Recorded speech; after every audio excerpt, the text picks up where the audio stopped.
अध्याय 11। शुद्ध और अशुद्ध पशु। फिर यहोवा ने मूसा और हारून से कहा, इस्राएलियों से कहो, जितने पशु पृथ्वी पर हैं उन सबों में से तुम इन जीवधारियों का मांस खा सकते हो। पशुओं में से जितने चिरे या फटे खुर के होते हैं और पागुर करते हैं उन्हें खा सकते हो, परंतु पागुर करने वाले या फटे खुर वालों में से इन पशुओं को न खाना, अर्थात ऊंट जो पागुर तो करता है परंतु चिरे खुर का नहीं होता, इसलिए वो तुम्हारे लिए अशुद्ध ठहरा है। और शापान जो पागुर तो करता है परंतु चिरे खुर का नहीं होता, वो भी तुम्हारे लिए अशुद्ध है। और खरहा जो पागुर तो करता है परंतु चिरे खुर का नहीं होता, इसलिए वो भी तुम्हारे लिए अशुद्ध है। और सूअर जो चिरे अर्थात फटे खुर का होता तो है परंतु पागुर नहीं करता, इसलिए वो तुम्हारे लिए अशुद्ध है।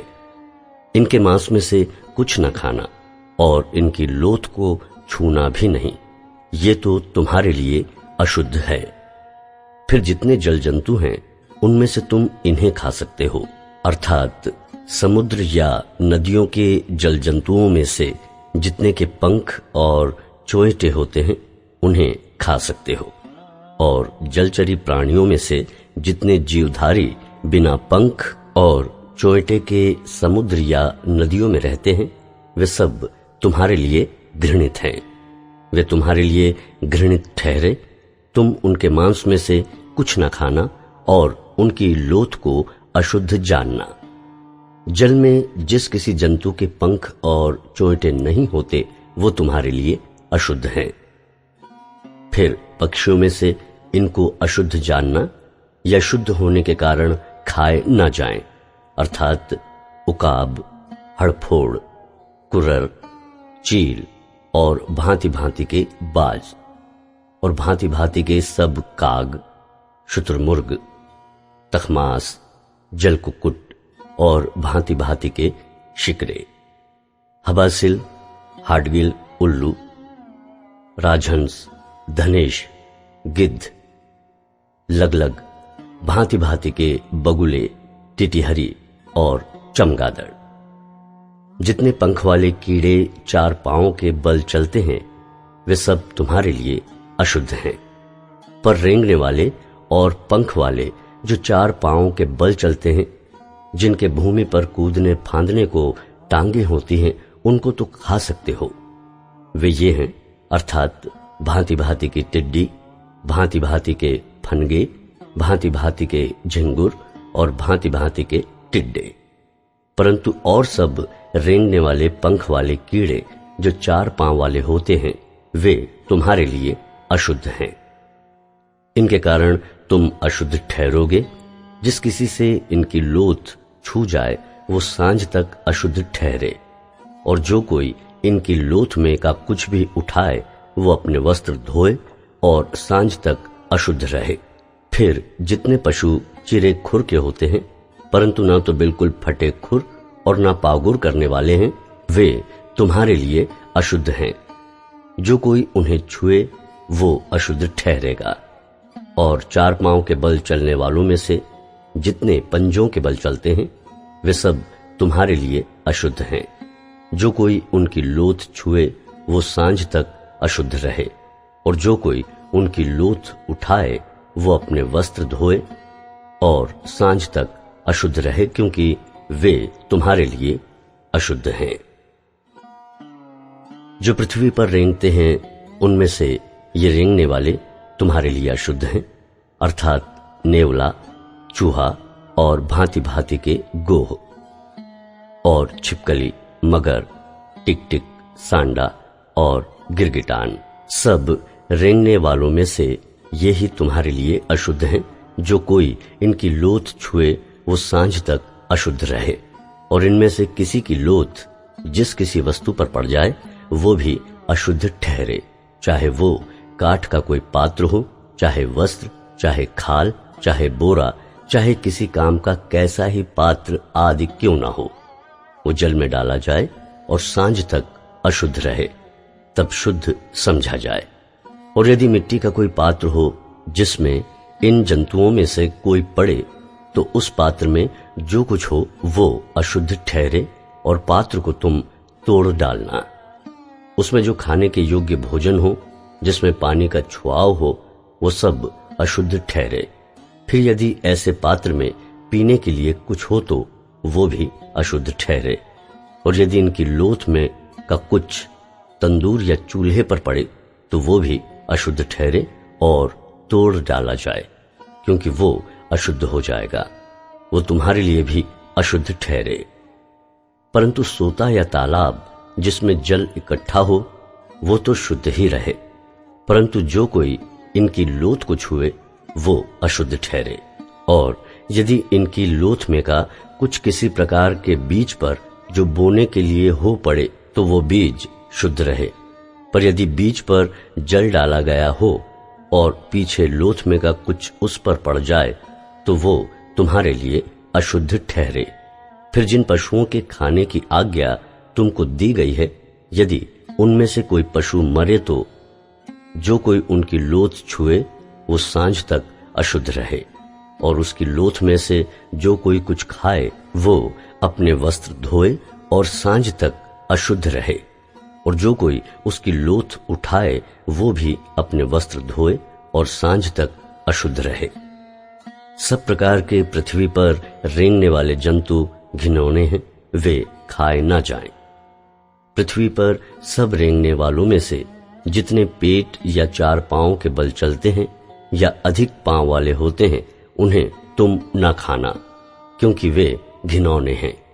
तुम किसी प्रकार के रेंगने वाले जंतु के द्वारा अपने आप को घिनौना न करना, और न उनके द्वारा अपने को अशुद्ध करके अपवित्र ठहरना, क्योंकि मैं तुम्हारा परमेश्वर यहोवा हूं। इस कारण अपने को शुद्ध करके पवित्र बने रहो, क्योंकि मैं पवित्र हूं। इसलिए तुम किसी प्रकार के रेंगने वाले जंतु के द्वारा जो पृथ्वी पर चलता है अपने आप को अशुद्ध न करना, क्योंकि मैं वो यहोवा हूं जो तुम्हें मिस्र देश से इसलिए निकाल ले आया हूं कि तुम्हारा परमेश्वर ठहरूं। इसलिए तुम पवित्र बनो, क्योंकि मैं पवित्र हूं। पशुओं, पक्षियों और सब जलचरी प्राणियों और पृथ्वी पर सब रेंगने वाले प्राणियों के विषय में यही व्यवस्था है कि शुद्ध, अशुद्ध और भक्ष्य और अभक्ष्य जीवधारियों में भेद किया जाए। अध्याय 12। प्रसूता के शुद्धिकरण की विधि। फिर यहोवा ने मूसा से कहा, इस्राएलियों से कह, जो स्त्री गर्भवती होकर लड़के को जन्म देती है तो वो 7 दिन तक अशुद्ध रहेगी, जिस प्रकार वो ऋतुमती होकर अशुद्ध रहा करती। और 8वें दिन लड़के का खतना किया जाए। फिर वो स्त्री अपने शुद्ध करने वाले रुधिर में 33 दिन रहे, और जब तक उसके शुद्ध हो जाने के दिन पूरे न हो तब तक वो ना तो किसी पवित्र वस्तु को छुए और ना पवित्र स्थान में प्रवेश करे। और यदि उसके लड़की पैदा हो तो उसको ऋतुमती की सी अशुद्धता 14 दिन की लगे, और फिर 66 दिन तक अपने शुद्ध करने वाले रुधिर में रहे। जब उसके शुद्ध हो जाने के दिन पूरे हों, तब चाहे उसका बेटा हुआ हो चाहे बेटी, वो होम बलि के लिए 1 वर्ष का भेड़ का बच्चा और पाप बलि के लिए कबूतरी का 1 बच्चा या पंडुकी मिलाप वाले तंबू के द्वार पर याजक के पास लाए। तब याजक उसको यहोवा के सामने भेंट चढ़ा के उसके लिए प्रायश्चित करे, और वो अपने रुधिर के बहने की अशुद्धता से छूटकर शुद्ध ठहरेगी। जिस स्त्री के लड़का या लड़की पैदा हो उसके लिए यही व्यवस्था है। और यदि उसके पास भेड़ या बकरी देने की पूंजी न हो तो 2 पंडुकी या कबूतरी के 2 बच्चे, एक तो होम बलि और दूसरा पाप बलि के लिए दे, और याजक उसके लिए प्रायश्चित करे, तब वो शुद्ध ठहरेगी। अध्याय 13। कुष्ठ रोग से संबंधित नियम। फिर यहोवा ने मूसा और हारून से कहा, जब किसी मनुष्य के शरीर के चर्म में सूजन या पपड़ी या दाग हो और इससे इसके चर्म में कोढ़ की व्याधि सा कुछ दिखाई पड़े तो उसे हारून याजक के पास या उसके पुत्र जो याजक हैं उनमें से किसी के पास ले जाए। जब याजक उसके चर्म की व्याधि को देखे और यदि उस व्याधि के स्थान के रोएं उजले हो गए हों और व्याधि चर्म से गहरी दिखाई पड़े तो वो जान ले कि कोढ़ की व्याधि है और याजक उस मनुष्य को देखकर उसको अशुद्ध ठहराए।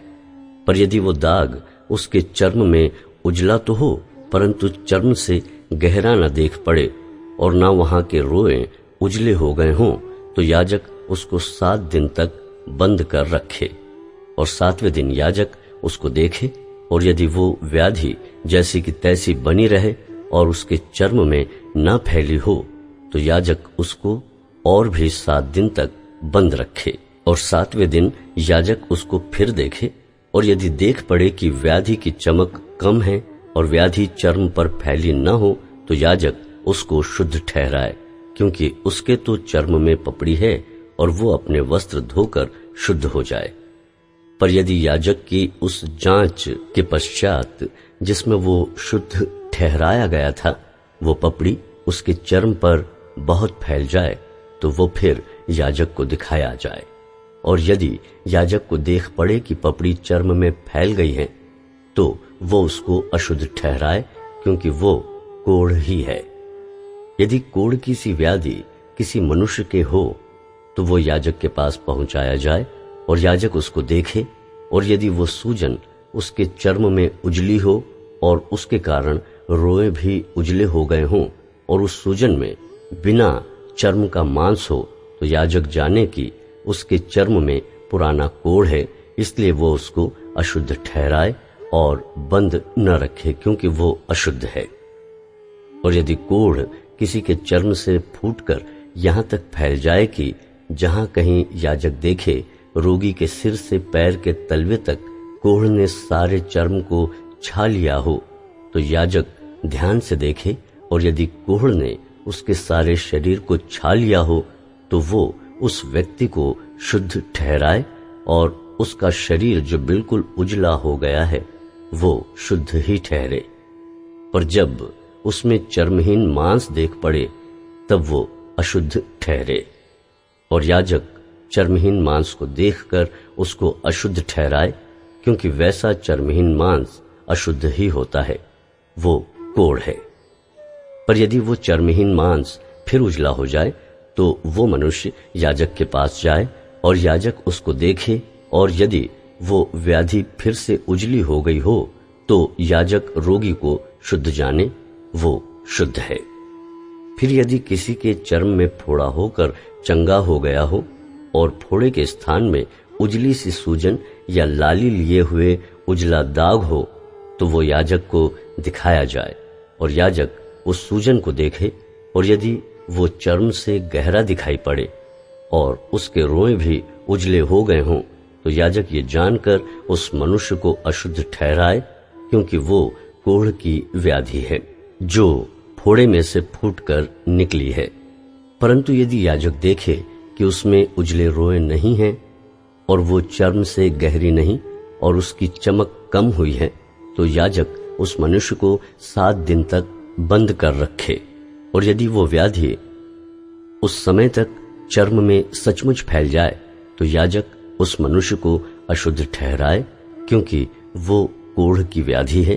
परंतु यदि वो दाग न फैले और अपने स्थान ही पर बना रहे तो वो फोड़े का दाग है, याजक उस मनुष्य को शुद्ध ठहराए।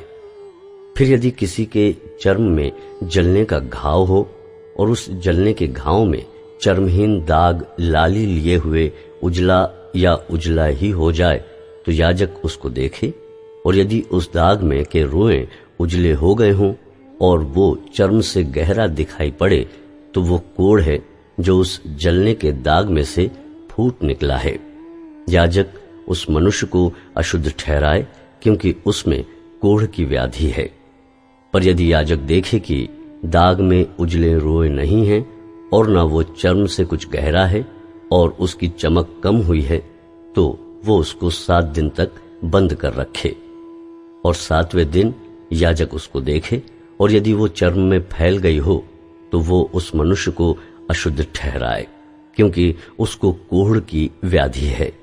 परंतु यदि वो दाग चर्म में नहीं फैला और अपने स्थान ही पर जहां का तहां बना हो और उसकी चमक कम हुई हो तो वो जल जाने के कारण सूजा हुआ है। याजक उस मनुष्य को शुद्ध ठहराए, क्योंकि वो दाग जल जाने के कारण से है। फिर यदि किसी पुरुष या स्त्री के सिर पर या पुरुष की दाढ़ी में व्याधि हो तो याजक व्याधि को देखे और यदि वो चर्म से गहरी देख पड़े और उसमें भूरे भूरे पतले बाल हों तो याजक उस मनुष्य को अशुद्ध ठहराए। वो व्याधि सेहुआ अर्थात सिर या दाढ़ी का कोढ़ है। और यदि याजक सेहुए की व्याधि को देखे कि वो चर्म से गहरी नहीं है और उसमें काले काले बाल नहीं हैं, तो वो सेहुए के रोगी को 7 दिन तक बंद कर रखे और 7वें दिन याजक व्याधि को देखे। तब यदि वो सेहुआ फैला न हो और उसमें भूरे भूरे बाल न हो और सेहुआ चर्म से गहरा न देख पड़े तो ये मनुष्य मूंडा तो जाए, परंतु जहां सेहुआ हो वहां ना मूंडा जाए। और याजक उस सेहुए वाले को और भी 7 दिन तक बंद करे और 7वें दिन याजक सेहुए को देखे और यदि वो सेहुआ चर्म में फैला न हो और चर्म से गहरा न देख पड़े तो याजक उस मनुष्य को शुद्ध ठहराए और वो अपने वस्त्र धो के शुद्ध ठहरे। पर यदि उसके शुद्ध ठहरने के पश्चात सेहुआ चर्म में कुछ भी फैले तो याजक उसको देखे और यदि वो चर्म में फैला हो तो याजक भूरे बाल न ढूंढे, क्योंकि वो मनुष्य अशुद्ध है। परंतु यदि उसकी दृष्टि में वो सेहुआ जैसे का तैसा बना हो और उसमें काले काले बाल जमे हो तो वो जाने कि सेहुआ चंगा हो गया है और वो मनुष्य शुद्ध है। याजक उसको शुद्ध ही ठहराए। फिर यदि किसी पुरुष या स्त्री के चर्म में उजले दाग हों तो याजक देखे और यदि उसके चर्म में वे दाग कम उजले हों तो वो जाने कि उसको चर्म में निकली हुई दाद ही है, वो मनुष्य शुद्ध ठहरे। फिर जिसके सिर के बाल झड़ गए हों तो जानना कि वो चंदुला तो है परंतु शुद्ध है। और जिसके सिर के आगे के बाल झड़ गए हों तो वो माथे का चंदुला तो है परंतु शुद्ध है। परंतु यदि चंदुले सिर पर या चंदुले माथे पर लाली लिए हुए उजली व्याधि हो तो जानना कि वो उसके चंदुले सिर या चंदुले माथे पर निकला हुआ कोढ़ है। इसलिए याजक उसको देखे और यदि व्याधि की सूजन उसके चंदुले सिर या चंदुले माथे पर ऐसी लाली लिए हुए उजली हो जैसा चर्म के कोढ़ में होता है तो वो मनुष्य कोढ़ी है और अशुद्ध है और याजक उसको अवश्य अशुद्ध ठहराए, क्योंकि वो व्याधि उसके सिर पर है। जिसमें वो व्याधि हो उस कोढ़ी के वस्त्र फटे और सिर के बाल बिखरे रहें और वो अपने ऊपर वाले होंठ को ढांपे हुए अशुद्ध अशुद्ध पुकारा करे। जितने दिन तक वो व्याधि उसमें रहे उतने दिन तक वो अशुद्ध रहेगा और वह अशुद्ध ठहरा रहे। इसलिए वो अकेला रहा करे, उसका निवास स्थान छावनी के बाहर हो। वस्त्र या चमड़े की वस्तु का कोढ़। फिर जिस वस्त्र में कोढ़ की व्याधि हो, चाहे वो वस्त्र ऊन का हो चाहे सनी का, वो व्याधि चाहे उस सनी या ऊन के वस्त्र के ताने में हो चाहे बाने में, या वो व्याधि चमड़े में या चमड़े की बनी हुई किसी वस्तु में हो।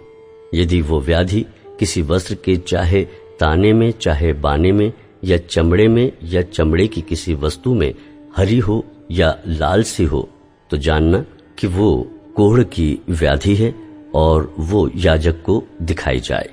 और याजक व्याधि को देखे और व्याधि वाली वस्तु को 7 दिन के लिए बंद करे और 7वें दिन वो उस व्याधि को देखे और यदि वो वस्त्र के चाहे ताने में चाहे बाने में या चमड़े में या चमड़े की बनी हुई किसी वस्तु में फैल गई हो तो जानना कि व्याधि गलित कोढ़ है।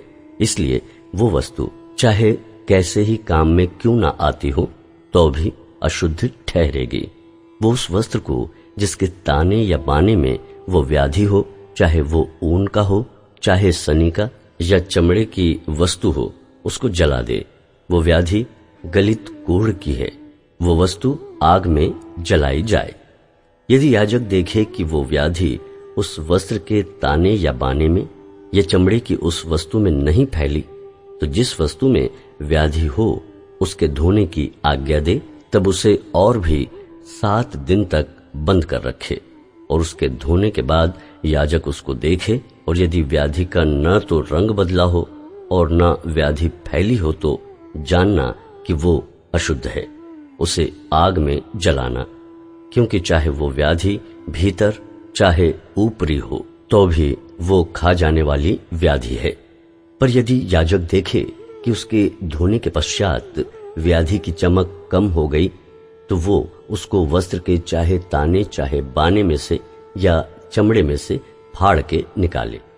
और यदि वो व्याधि तब भी उस वस्त्र के ताने या बाने में या चमड़े की उस वस्तु में दिखाई पड़े, तो जानना कि वो फूट के निकली हुई व्याधि है, और जिसमें वो व्याधि हो उसे आग में जलाना।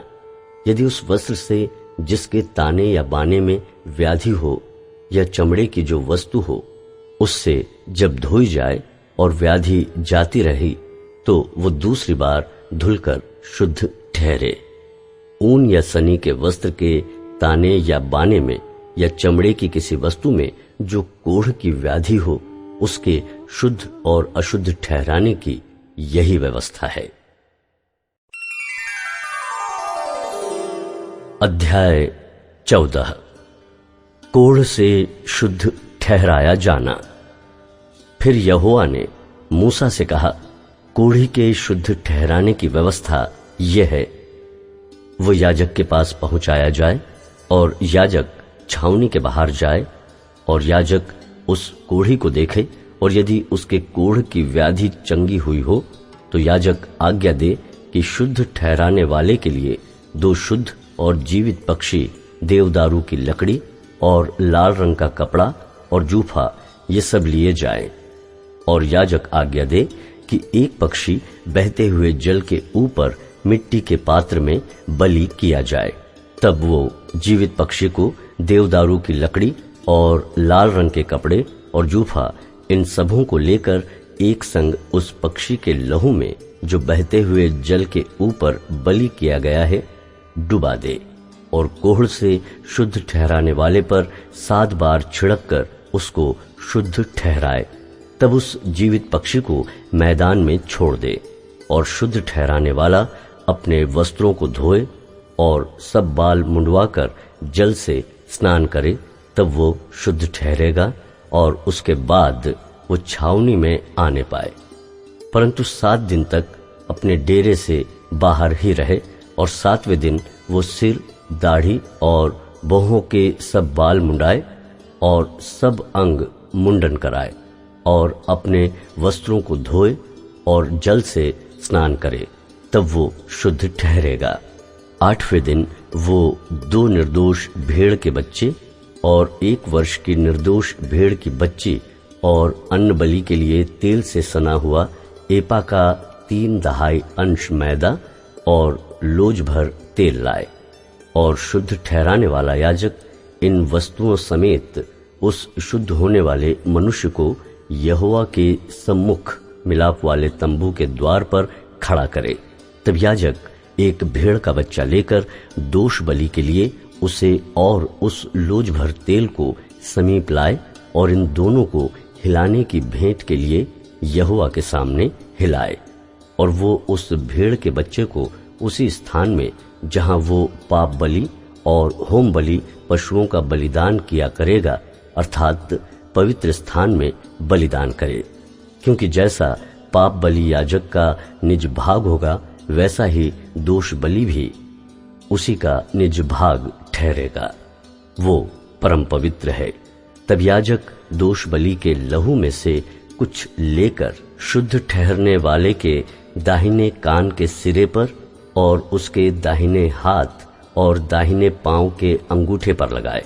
तब याजक उस लोज भर तेल में से कुछ लेकर अपने बाएं हाथ की हथेली पर डाले और याजक अपने दाहिने हाथ की उंगली को अपनी बाएं हथेली पर के तेल में डुबाकर उस तेल में से कुछ अपनी उंगली से यहोवा के सम्मुख 7 बार छिड़के, और जो तेल उसकी हथेली पर रह जाएगा याजक उसमें से कुछ शुद्ध होने वाले के दाहिने कान के सिरे पर और उसके दाहिने हाथ और दाहिने पांव के अंगूठों पर दोष बलि के लहू के ऊपर लगाए, और जो तेल याजक की हथेली पर रह जाए उसको वो शुद्ध होने वाले के सिर पर डाल दे, और याजक उसके लिए यहोवा के सामने प्रायश्चित करे। याजक पाप बलि को भी चढ़ाकर उसके लिए जो अपनी अशुद्धता से शुद्ध होने वाला हो प्रायश्चित करे, और उसके बाद होम बलि पशु का बलिदान करके अन्न बलि समेत वेदी पर चढ़ाए, और याजक उसके लिए प्रायश्चित करे और वो शुद्ध ठहरेगा। परंतु यदि वो दरिद्र हो और इतना लाने के लिए उसके पास पूंजी न हो, तो वो अपना प्रायश्चित करवाने के निमित्त हिलाने के लिए भेड़ का बच्चा दोष बलि के लिए और तेल से सना हुआ एपा का 10वां अंश मैदा अन्न बलि करके और लोज भर तेल लाए, और 2 पंडुक या कबूतरी के 2 बच्चे लाए जो वो ला सके, और इनमें से एक तो पाप बलि के लिए और दूसरा होम बलि के लिए हो।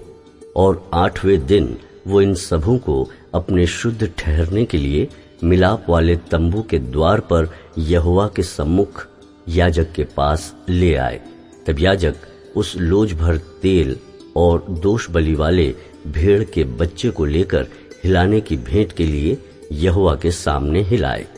फिर दोष बलि के भेड़ के बच्चे का बलिदान किया जाए, और याजक उसके लहू में से कुछ लेकर शुद्ध ठहरने वाले के दाहिने कान के सिरे पर और उसके दाहिने हाथ और दाहिने पांव के अंगूठों पर लगाए। फिर याजक उस तेल में से कुछ अपने बाएं हाथ की हथेली पर डालकर अपने दाहिने हाथ की उंगली से अपनी बाएं हथेली पर के तेल में से कुछ यहोवा के सम्मुख 7 बार छिड़के। फिर याजक अपनी हथेली पर के तेल में से कुछ शुद्ध ठहरने वाले के दाहिने कान के सिरे पर और उसके दाहिने हाथ और दाहिने पांव के अंगूठों पर दोष बलि के लहू के स्थान पर लगाए, और जो तेल याजक की हथेली पर रह जाए उसे वो शुद्ध ठहराने वाले के लिए यहोवा के सामने प्रायश्चित करने को उसके सिर पर डाल दे। तब वो पंडुकों या कबूतरी के बच्चों में से जो वो ला सका हो एक को चढ़ाए, अर्थात जो पक्षी वो ला सका हो उनमें से वो एक को पाप बलि के लिए और अन्न बलि समेत दूसरे को होम बलि के लिए चढ़ाए। इस रीति से याजक शुद्ध ठहरने वाले के लिए यहोवा के सामने प्रायश्चित करे। जिसे कोढ़ की व्याधि हुई हो और उसके इतनी पूंजी न हो कि वो शुद्ध ठहरने की सामग्री को ला सके, तो उसके लिए यही व्यवस्था है। भवन का कोढ़। फिर यहोवा ने मूसा और हारून से कहा, जब तुम लोग कनान देश में पहुंचो जिसे मैं तुम्हारी निज भूमि होने के लिए तुम्हें देता हूं, उस समय यदि मैं कोढ़ की व्याधि तुम्हारे अधिकार के किसी घर में दिखाऊं, तो जिसका वो घर हो वो आकर याजक को बता दे कि मुझे ऐसा दिखाई पड़ता है कि घर में मानो कोई व्याधि है। तब याजक आज्ञा दे कि उस घर में व्याधि देखने के लिए मेरे जाने से पहले उसे खाली करो। कहीं ऐसा ना हो कि जो कुछ घर में हो वो सब अशुद्ध ठहरे और पीछे याजक घर देखने को भीतर जाए। तब वो उस व्याधि को देखे, और यदि वो व्याधि घर की दीवारों पर हरी हरी या लाल लाल मानो खुदी हुई लकीरों के रूप में हो और ये लकीरें दीवार में गहरी देख पड़ती हो, तब याजक घर से बाहर द्वार पर जाकर घर को 7 दिन तक बंद कर रखे, और 7वें दिन याजक आकर देखे, और यदि वो व्याधि घर की दीवारों पर फैल गई हो तो याजक आज्ञा दे कि जिन पत्थरों को व्याधि है उन्हें निकालकर नगर से बाहर किसी अशुद्ध स्थान में फेंक दे, और वो घर के भीतर ही भीतर चारों ओर खुरचुआए, और वो खुरचन की मिट्टी नगर से बाहर किसी अशुद्ध स्थान में डाली जाए और उन पत्थरों के स्थान में और दूसरे पत्थर लेकर लगाएं और याजक ताजा गारा लेकर घर की जुड़ाई करे। यदि पत्थरों के निकाले जाने और घर के खुरचे और लेसे जाने के बाद वो व्याधि फिर घर में फूट निकले तो याजक आकर देखे, और यदि वो व्याधि घर में फैल गई हो तो वो जान ले कि घर में गलित कोढ़ है, वो अशुद्ध है, और सब गारे समेत पत्थर, लकड़ी और घर को खुदवाकर गिरा दे और उन सब वस्तुओं को उठवाकर नगर से बाहर किसी अशुद्ध स्थान पर फेंकवा दे। और जब तक वो घर बंद रहे तब तक यदि कोई उसमें जाए तो वो सांझ तक अशुद्ध रहे। और जो कोई उस घर में सोए वो अपने वस्त्रों को धोए, और जो कोई उस घर में खाना खाए वो भी अपने वस्त्रों को धोए। पर यदि याजक आकर देखे कि जब से घर लेसा गया है तब से उसमें व्याधि नहीं फैली है, तो ये जानकर कि वो व्याधि दूर हो गई है, घर को शुद्ध ठहराए और उस घर को पवित्र करने के लिए 2 पक्षी, देवदारू की लकड़ी, लाल रंग का कपड़ा और जूफा लाए, और 1 पक्षी बहते हुए जल के ऊपर मिट्टी के पात्र में बलिदान करे। तब वो देवदारू की लकड़ी, लाल रंग के कपड़े और जूफा और जीवित पक्षी, इन सबों को लेकर बलिदान किए हुए पक्षी के लहू में और बहते हुए जल में डुबा दे और उस घर पर 7 बार छिड़के। इस प्रकार वो पक्षी के लहू और बहते हुए जल और जीवित पक्षी और देवदारू की लकड़ी और जूफा और लाल रंग के कपड़े के द्वारा घर को पवित्र करे। तब वो जीवित पक्षी को नगर से बाहर मैदान में छोड़ दे। इस रीति से वो घर के लिए प्रायश्चित करे, तब वो शुद्ध ठहरेगा। सब भांति के कोढ़ की व्याधि और सेहुए और वस्त्र और घर के कोढ़ और सूजन और पपड़ी और दाग के विषय में शुद्ध और अशुद्ध ठहराने की शिक्षा देने की व्यवस्था यही है। सब प्रकार के कोढ़ की व्यवस्था यही है। अध्याय 15। शरीर के अशुद्ध स्राव। फिर यहोवा ने मूसा और हारून से कहा, इस्राएलियों से कहो कि जिस जिस पुरुष के प्रमेह हो तो वो प्रमेह के कारण अशुद्ध ठहरे। वो चाहे बहता रहे चाहे बहना बंद भी हो तो भी उसकी अशुद्धता बनी रहेगी। जिसके प्रमेह हो वो जिस जिस बिछौने पर लेटे वो अशुद्ध ठहरे, और जिस जिस वस्तु पर वो बैठे वो भी अशुद्ध ठहरे। और जो कोई उसके बिछौने को छुए वो अपने वस्त्रों को धोकर जल से स्नान करे और सांझ तक अशुद्ध ठहरा रहे। और जिसके प्रमेह हो और वो जिस वस्तु पर बैठा हो उस पर जो कोई बैठे वो अपने वस्त्रों को धोकर जल से स्नान करे और सांझ तक अशुद्ध ठहरा रहे। और जिसके प्रमेह हो जिससे जो कोई छू जाए वो अपने वस्त्रों को धोकर जल से स्नान करे और सांझ तक अशुद्ध रहे।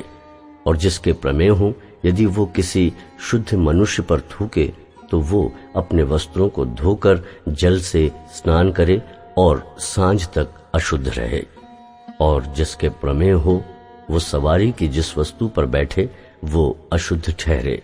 और जो कोई किसी वस्तु को जो उसके नीचे रही हो छुए वो सांझ तक अशुद्ध रहे। और जो कोई ऐसी किसी वस्तु को उठाए वो अपने वस्त्रों को धोकर जल से स्नान करे और सांझ तक अशुद्ध रहे। और जिसके प्रमेह हो वो जिस किसी को बिना हाथ धोए छुए वो अपने वस्त्रों को धोकर जल से स्नान करे और सांझ तक अशुद्ध रहे। और जिसके प्रमेह हो वो मिट्टी के जिस किसी पात्र को छुए वो तोड़ डाला जाए और काठ के सब प्रकार के पात्र जल से धोए जाए। फिर जिसके प्रमेह हो वो जब अपने रोग से चंगा हो जाए तब से शुद्ध ठहरने के 7 दिन गिन ले और उनके बीतने पर अपने वस्त्रों को धोकर बहते हुए जल से स्नान करे। तब वो शुद्ध ठहरेगा और 8वें दिन वो 2 पंडुक या कबूतरी के 2 बच्चे लेकर मिलाप वाले तंबू के द्वार पर यहोवा के सम्मुख जाकर उन्हें याजक को दे। तब याजक उनमें से एक को पाप बलि और दूसरे को होम बलि के लिए भेंट चढ़ाए, और याजक उसके लिए उसके प्रमेह के कारण यहोवा के सामने प्रायश्चित करे। फिर यदि किसी पुरुष का वीर स्खलित हो जाए तो वो अपने सारे शरीर को जल से धोए और सांझ तक अशुद्ध रहे, और जिस किसी वस्त्र या चमड़े पर वो वीर पड़े वो जल से धोया जाए और सांझ तक अशुद्ध रहे। जब कोई पुरुष स्त्री से प्रसंग करे तो वे दोनों जल से स्नान करें और सांझ तक अशुद्ध रहे।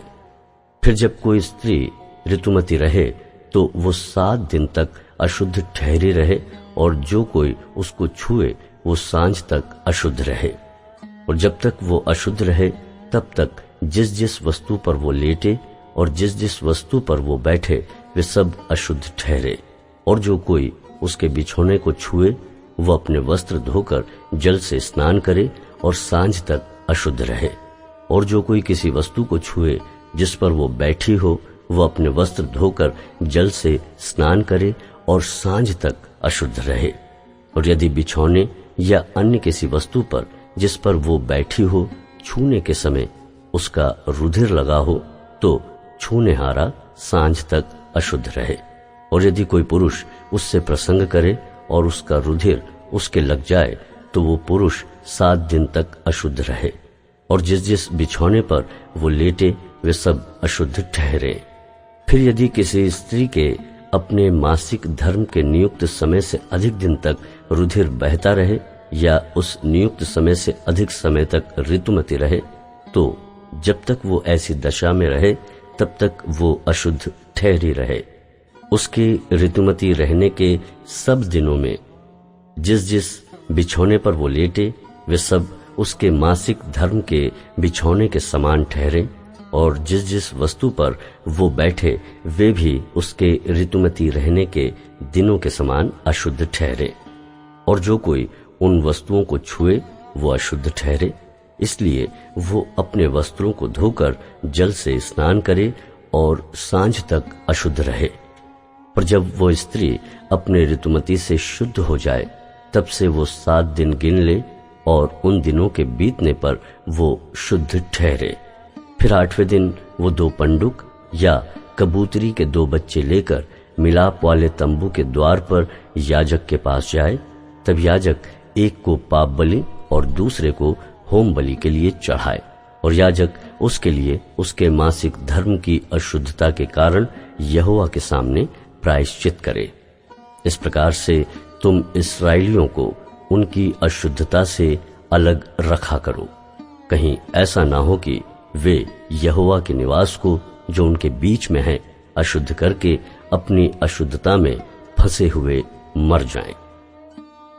जिसके प्रमेह हो और जो पुरुष वीर स्खलित होने से अशुद्ध हो, और जो स्त्री ऋतुमती हो, और क्या पुरुष क्या स्त्री जिस किसी के धातु रोग हो, और जो पुरुष अशुद्ध स्त्री से प्रसंग करे, इन सबों के लिए यही व्यवस्था है।